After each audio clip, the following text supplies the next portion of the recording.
నమస్తే welcome to our channel నేను మిషాల్ని అమరావతి మీద మరొకసారి బురద చల్లే ప్రయత్నాలు అయితే చేస్తున్నారు వైసీపీ నేతలు కావచ్చు ముఖ్యంగా జగన్మోహన్ రెడ్డి కావచ్చు ఆ పార్టీ నేతలే ఇలా మాట్లాడుతుంటే గత హయాంలో ఏం జరిగింది అమరావతి విషయంలో అయితే ఇక ముఖ్యంగా మనం ఒకటి లేటెస్ట్ అప్డేట్ బొత్స సత్యనారాయణ పార్టీకి రాజీనామా చేస్తారా అంటే అవుననే సమాధానం వస్తుంది ఇదొక క్వశ్చన్ మార్క్ లాగా ఉంది అంటే ఆ పార్టీలో అసలు నేతలు బయటకు వచ్చే అవకాశాలు అయితే కనిపిస్తున్నాయి ఇక ఆ పార్టీ పరిస్థితి ఏంది అమరావతి మీద ప్రతిసారి విమర్శించే మాటలు మాట్లాడుతున్నారు అసలు ఏం జరగబోతుంది అమరావతి విషయంలో ఇలాంటి డిస్కషన్ చేసే ముందు స్టూడియోలో ఉన్నారు సీనియర్ జర్నలిస్ట్ దుర్గా కుమార్ గారు ఉన్నారు వారిని అడిగి విషయాలను తెలుసుకునే ప్రయత్నం చేద్దాం నమస్కారం సార్ నమస్తే మషాలిని సార్ వైసీపీ పార్టీ కోల్పోయిన తర్వాత 11 సీట్లు కూర్చున్న తర్వాత గత 5 సంవత్సరాల్లో ఏం జరిగిందో ఏమో ప్రజలకు కూడా ఏం అర్థం కావట్లేదు అమరావతి విషయంలో సో ఇప్పుడు అమరావతి మీద బురద జల్లే ప్రయత్నాలు అయితే చేస్తున్నారు వైసీపీ నేతలు కావచ్చు జగన్మోహన్ రెడ్డి కావచ్చు ప్రతి ఒక్కరు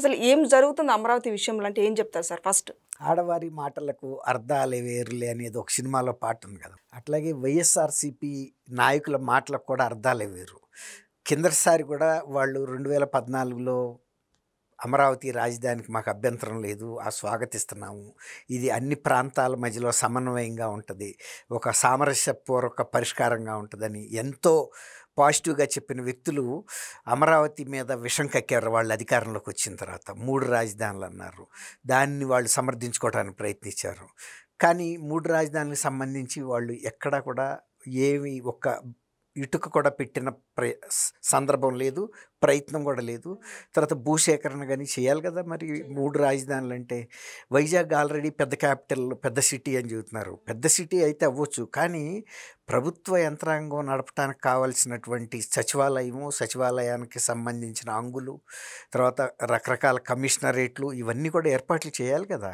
అవేమీ చేయలేదు తర్వాత న్యాయ రాజధానిగా కర్నూలు అని చెప్పారు అప్పుడు రాజధానిగా కూడా ఉంది ఆ రాష్ట్రం కరెక్టే కానీ మరి ఇప్పుడు రాజధానిగా పెట్టడానికి ఒక పక్క అయిపోతుంది కదా అందువల్ల వాళ్ళు మధ్యగా కేంద్ర బిందువుగా చూసి పెట్టారు అది మీరు స్వాగతించారు ఇప్పుడు అక్కడ ఏదన్నా హైకోర్టుకి సంబంధించిన బెంచ్ పెట్టొచ్చు అంతేగాని మళ్ళీ హైకోర్టుని రాజధానిలో లేకుండా బయట పెడితే దాని మూలన కూడా ప్రజలకు చాలా ఇబ్బంది అవుతుంది ఇప్పుడు విజయనగరం నుంచి శ్రీకాకుళం జిల్లాల కక్షిదారులు ఈ రావాలంటే కర్నూలు చాలా కష్టం అట్లాగే ఇటు శ్రీకాకుళంలో తీసుకెళ్ళి హైకోర్టు పెట్టినా మిగిలిన జిల్లాలకి అనంతపూర్ కర్నూలు వాళ్ళకి కష్టమే అందువల్ల అందరికీ మధ్యగా ఉన్న ప్లేస్లో పెట్టిన తర్వాత వాళ్ళు ఇక అమరావతి మీద మీరు ఇంతకుముందు చెప్పినట్టు ఎంత విషం కక్కారో అంత కక్కారు ఎంత విద్వేషాలు రెచ్చగొట్టాలో అంత రెచ్చగొట్టారు అమరావతికి భూములు ఇచ్చిన రైతుల మీద ఎన్ని దౌర్జన్యాలు దాష్టికాలు చేయాలో చేశారు ఆ భూముల్ని రాజధాని కోసం ఉపయోగించాల్సి ఉండగా వేరే ప్రాంతాలకు చెందిన వ్యక్తులను తీసుకొచ్చి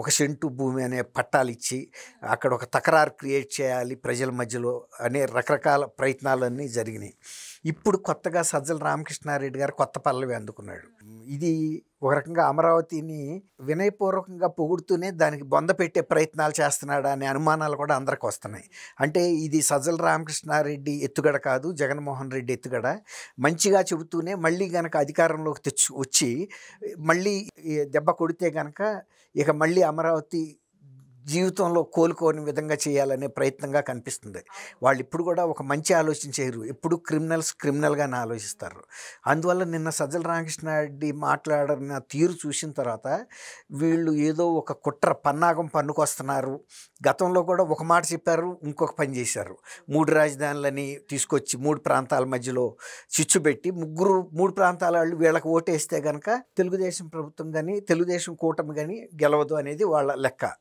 అట్లా వాళ్ళ ప్రయత్నం అది కానీ 3 ప్రాంతాల ప్రజలు కూడా వీళ్ళ కుట్రని వీళ్ళ కుతంత్రాలని ఆలోచించుకుని 3 ప్రాంతాల్లో కూడా చీకొట్టారు అట్లా ఇప్పుడు మళ్ళీ అమరావతినే మళ్ళీ కేంద్ర బిందువుగా తీసుకొచ్చి అమరావతిలో అన్నీ ఉన్నాయి మేము పరిపాలించాము మళ్ళీ మార్చాల్సిన అవసరం లేదు అని అంటున్నారు అంటే దాని అర్థం మార్చుతామని ఇప్పుడు ఏంటంటే దాని మూలాన మేము ఓడిపోయామనే ఒక వాళ్ళలో వాళ్ళు ఒక చర్చలో నిర్ణయానికి వచ్చారు మనం అమరావతిని కెలకకుండా ఉండాల్సింది అమరావతిని రాజధాని కాదని 3 రాజధానులని అంటం వలన మనం ఒక విధానపరంగా తప్పు నిర్ణయం అయింది ప్రజల్లో వికటించింది కాబట్టి ఇప్పుడు ఆ అంశాన్ని మళ్ళీ మళ్ళీ మనం సరిదిద్దుకుని అమరావతి గొప్పదని పొగడతలు మొదలెట్టారు, అన్నీ ఉన్నాయి అన్నీ. మరి ఏమీ లేవన్నాళ్ళు ఎవరు క్రియేట్ చేశారు ఇవన్నీ? ఇప్పుడు వాళ్ళే చేశారని చెబుతున్నాడు.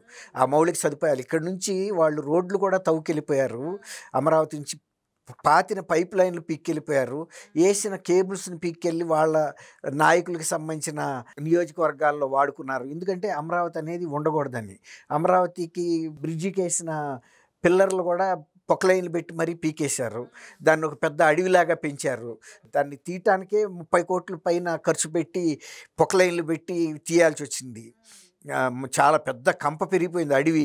అసలు ఏ పునాదులు, ఏ భవనానికి సంబంధించిన పునాదులు ఎక్కడ ఉన్నాయో కూడా తెలుసుకోవటం కష్టమైంది. మళ్ళీ అంత ఇబ్బంది పడ్డారు మళ్ళీ పునర్నిర్మాణం కోసం. అలాగే ఆ భవనాల పటిష్టత మీద కూడా మళ్ళీ పరీక్షలు పెట్టి చేయించాల్సి వచ్చింది. అంటే పటిష్టంగా ఉన్నాయా లేవా, నీళ్ళల్లో మునిగిపోయి ఉండే ఇన్ని రోజులు అంటే వాళ్ళు పునాదుల్ని నీళ్లకు వచ్చే విధంగా పెట్టి వాటిని అసలు చర్య తీసుకోవాలా. పునాదులు తవ్విన తర్వాత పూడ్చాలి కదా, పిల్లర్లు వేసిన తర్వాత పూడ్చలే కాళ్ళు. అంటే వాళ్ళకు ఉద్దేశం ఏంటంటే ఇది ఒక పతనమైనటువంటి అమరావతి నగరంగా చూపించదలుచుకున్నారు. శిథిలావస్థకి వెళ్ళిపోయింది, అసలు ఒక చరిత్రలో కనపడకూడదని.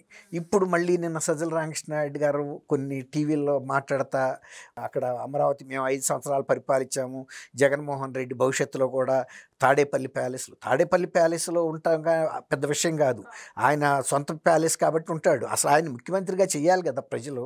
తర్వాత మీ పార్టీకి అధికారం ఎందుకు ఇస్తారు, దేనికి ఇవ్వాలి?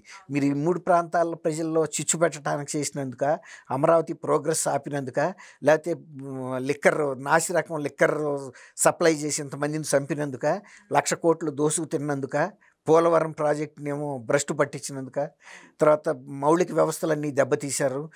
ఇన్ని రకాల ఇది చేసి అవినీతి అక్రమాలు మళ్ళీ మేము 29లో వస్తే అమరావతి రాజధానిగా నిన్ను ఎవడు కొనసాగించమని అడుగుతాడు, నిన్ను ఎవడో అధికారంలోకి ఎక్కిస్తాడు.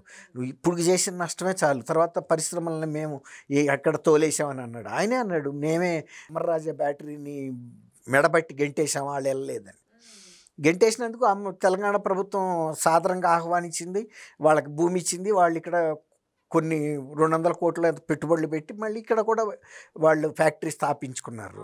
తర్వాత గోరంట్ల మాధవ్, కియా లాంటి పెద్ద అంతర్జాతీయ కార్ల పరిశ్రమ మీద వాళ్ళ ఆఫీసర్ల మీద దౌర్జన్యం చేస్తే వాళ్ళు దాని విస్తరణ ఆపేశారు. తర్వాత 2 అనుబంధ పరిశ్రమలు ఇక్కడ రాకుండా పోయినాయి.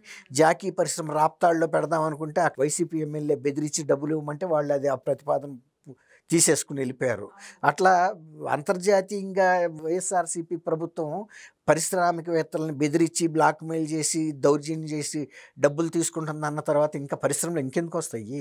అదంతా పోబట్టే ఇవాళ మళ్ళీ చంద్రబాబు నాయుడు గారు మళ్ళీ కాళ్ళకి బలపాలు కట్టుకుని, లేదు ఈ ప్రభుత్వం మంచి ప్రభుత్వం వచ్చింది, మేము మీకు అండగా నిలబడతాము.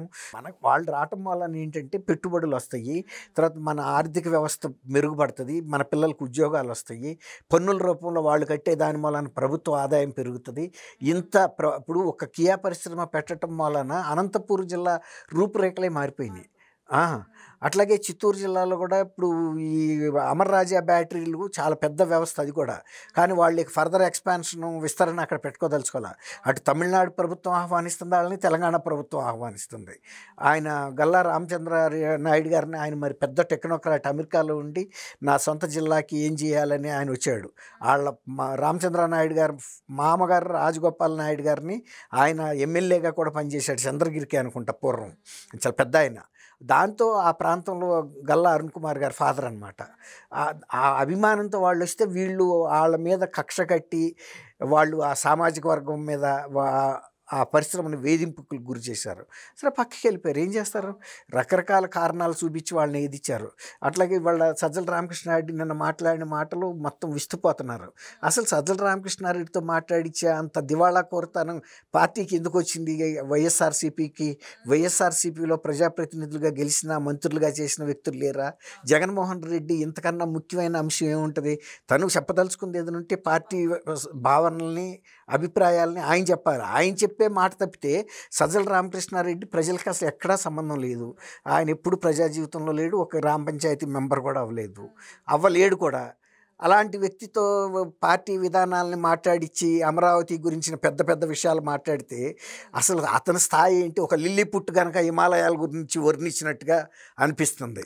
అతనికి అంత స్థాయి లేదు. రాష్ట్రంలో ఇన్ని పెద్ద అంశాల గురించి చర్చించేటంత మేధస్సు లేదు, అతనికి ఆ సామాజిక స్థాయి లేదు, రాజకీయ స్థాయి అంతకన్నా లేదు. అతను దొడ్డిదావన ఆయనకు ఒక సలహాదారుగా వచ్చి కొన్ని కోట్ల రూపాయలు దోసుకుతున్నాడనేది తెలుసు. తర్వాత ఇప్పుడు వాళ్ళ ఆర్థిక పరిస్థితి కానీ వాళ్ళ అబ్బాయి సోషల్ మీడియాలోనే కాదు ఇంకా కొన్ని ఆర్థిక కుంభకోణాల్లో కూడా ఉన్నట్టు మొన్న మధ్య తిరుపతిలో చేసిన దాడుల్లో మద్యం కేసు విచారణలో భాగంగా బయటపడినాయి. ఇప్పుడు ఇవన్నీ కాదని మళ్ళీ నేనే వైఎస్ఆర్సీపీకి పెద్ద దిక్కు, ఇది రాష్ట్ర ప్రజల భవిష్యత్తు నిర్ణయిస్తానంటే ఆంధ్రప్రదేశ్ ప్రజలు అంత తెలివి తక్కువ వాళ్ళు కాదు, అంత అజ్ఞానులు కాదు, అంత నిస్సహాయులు కూడా కాదు. నువ్వు నుదురున్న వాళ్ళ భవిష్యత్తుని లిఖించేటంత పెద్ద వ్యక్తిత్వం నీకు స్థాయి లేదు.